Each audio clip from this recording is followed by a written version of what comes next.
So today's video is a Meatless Friday. It is a collaboration with a couple other channels. So what I chose to do is a dish called Enfrijoladas. It's very similar to enchiladas, but it has beans in the sauce. So let's get right into that video. This is the new song that I made. I needed some non-copyrighted music, but I couldn't find any.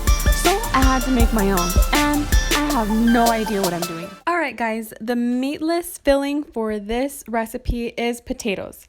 I'm also going to be adding cheese and garlic to the potatoes to give it some flavor, but that's what we're using for our meatless filling. It's going to be rolled up just like enchiladas, and then we will top it with the sauce, sour cream, as well as lettuce, radish, onion, and queso ranchero, or whatever you want on top.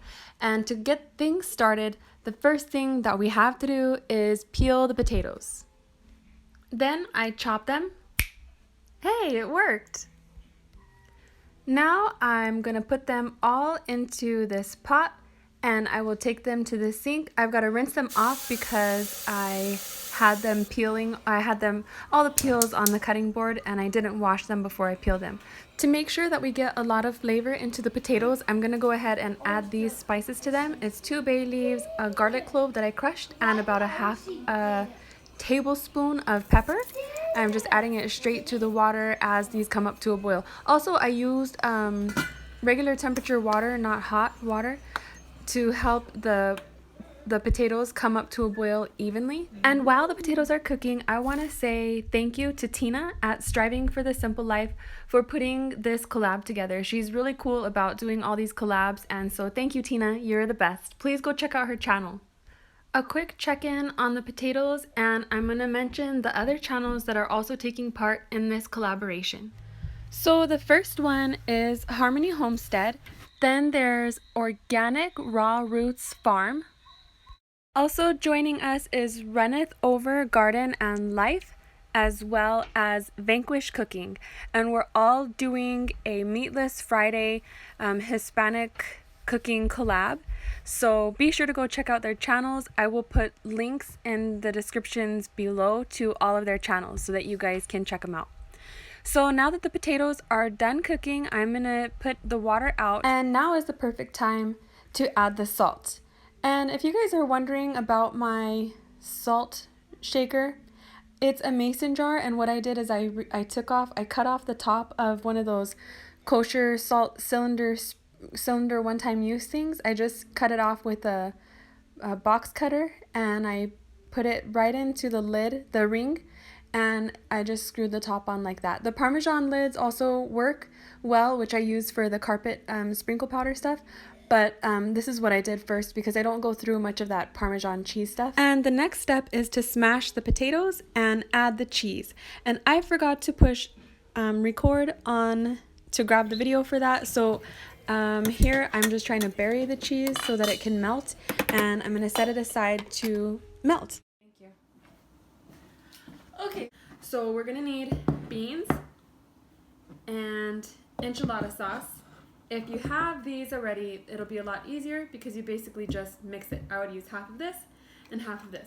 But if you don't have the enchilada sauce, I'm gonna show you how to make that from scratch today.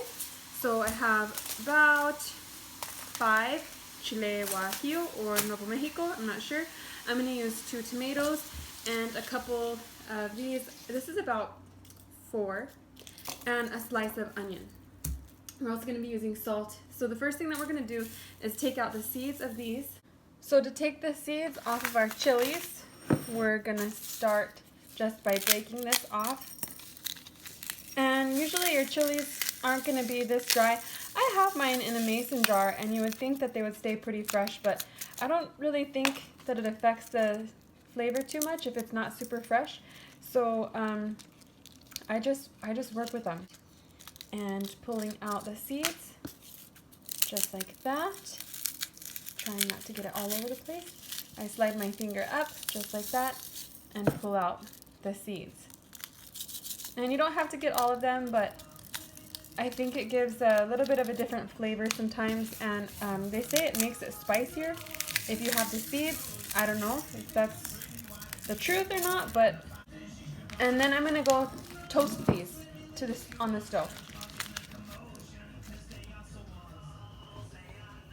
Okay, so the comal is getting hot, and we're just gonna put these on there just to give it a toast. But you gotta be careful because if you burn it too much or toast it too dark, then it can start tasting bitter. So we're just gonna give it a light roast. And you might want to turn the fan on because sometimes the smoke makes everybody start like choking in the house. It gets it puts off some smoke, so you might want to be careful. This much. That's Can I fart? a good sliver. Can you see the blender? Yeah. Okay. I got gum today. You got what? I got gum. Oh, what kind? Hubba bubba. Okay, so this is gonna go into here so you can see all that, yeah? Wake me up before you go, go, go. Leave me hanging on like a yo-yo. Yep, it's good. And salt. How much are we gonna put in? I think that amount is probably pretty good for now. Frijoles. And we'll just add the beans straight into the blender along with a cup of water. And I'm also adding cumin. This is about a quarter teaspoon. It's kind of potent, so add as much as you like or keep it out if you don't like it. Now we add the chiles. Chili. Chili. This has all the ingredients. That's what it looks like before we blend it up.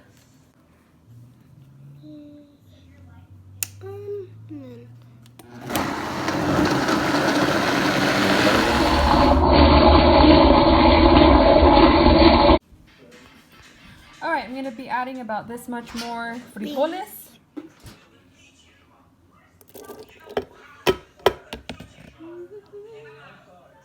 Okay, go ahead and press start again.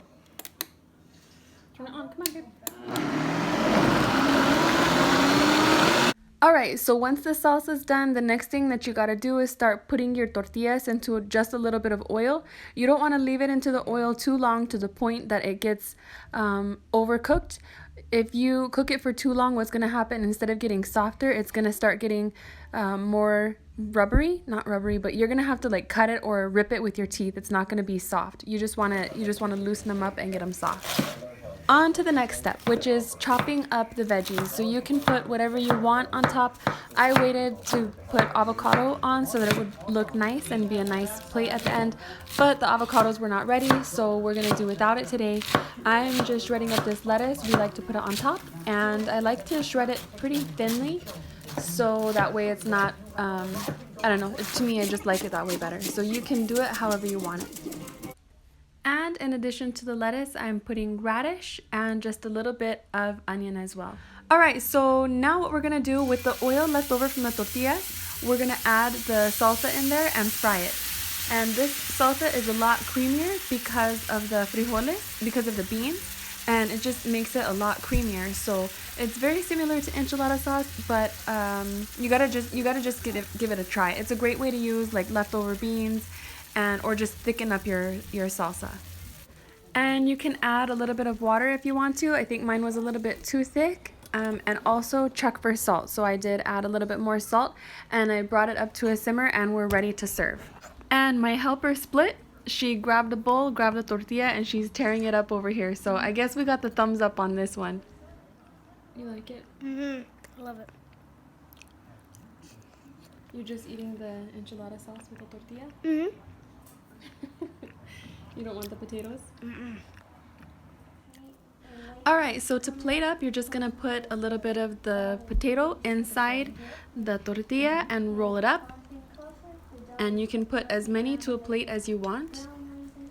So another thing that I like about this recipe is that if you make enchilada sauce and it comes out too spicy, or if you have a can of enchilada sauce that's just too spicy, you can put the beans in it, like half,